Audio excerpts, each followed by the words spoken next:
بسم اللہ الرحمن الرحیم۔ ہارون الرشید کی بیوی زبیدہ خاتون بڑی نیک اور دیندار ملکہ تھی۔ اس کو قرآن پاک سے اس قدر محبت تھی کہ اس نے اپنے گھر میں 300 حافظات تنخواہ پہ رکھی ہوئی تھی۔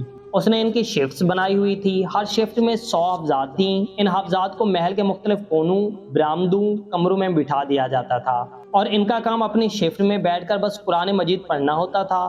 اس طرح ہر وقت محل میں 100 حافظات کے قرات کی آواز آتی رہتی تھی۔ یہی وہ زبیدہ خاتون ہیں جن کو جب پتہ چلا کہ جب لوگ سفر پر جاتے ہیں اور حج کرنے جاتے ہیں تو ان کو راستے میں پانی نہیں ملتا تو آپ بے چین ہوئی۔ ہر بیوی اپنے خاوند سے کوئی نہ کوئی فرمائش کرتی رہتی ہے۔ زبیدہ خاتون نے اپنے شوہر ہارون الرشید سے نہر کی فرمائش کی کہ میرے دل کی ایک تمنا ہے کہ آپ نہر بنوائیں جو میدان عرفات تک پہنچے تاکہ حاجوں کو اس سے پانی ملتا رہے۔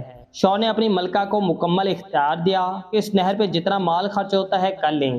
یوں ایک عظیم الشان نہر بنائی گئی جس سے کروڑوں انسانوں، پرندوں اور چرندوں نے فائدہ اٹھایا۔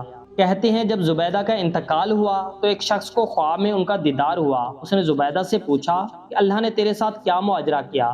تو زبیدہ نے کہا کہ بس اللہ نے مجھ پہ رحمت کی۔ اس شخص نے کہا زبیدہ تیرے تو کام ہی اتنے بڑے تھے، لوگوں کے لیے نہر بنوائی تھی، تو بخشش تو ہونی ہی تھی۔ زبیدہ نے کہا میری بخشش نہر کی وجہ سے نہیں، جب میرا نہر والا عمل اللہ پاک کے سامنے پیش کیا گیا تو اللہ پاک نے فرمایا کہ تو نے تو نہر اس لیے بنوائی کہ تیرے پاس بیت المال کی مال و دولت تھی، اگر بیت المال نہیں ہوتا تو تم یہ نہر نہیں بنوا سکتی تھی۔ یہ کوئی ایسا اہم کام نہیں جسے تیری بخشش ہو جائے، تو مجھے بتاؤ تم نے میرے لیے کون سا عمل کیا ہے؟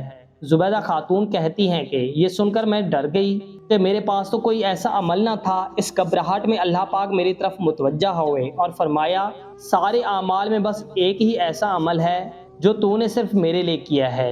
ایک بار جب تم کو بھوک لگی تھی اور کھانا کھا رہی تھی تو منہ میں لقمہ ڈالنے سے پہلے آذان کی آواز تیرے کانوں میں آئی۔ اس وقت تمہارے سر پر دوپٹہ ٹھیک نہیں تھا، آدھا سر ننگا تھا۔ اس وقت تیرے دل میں خیال آیا اللہ کا نام بلند ہو رہا ہے اور میرا سر ننگا ہے۔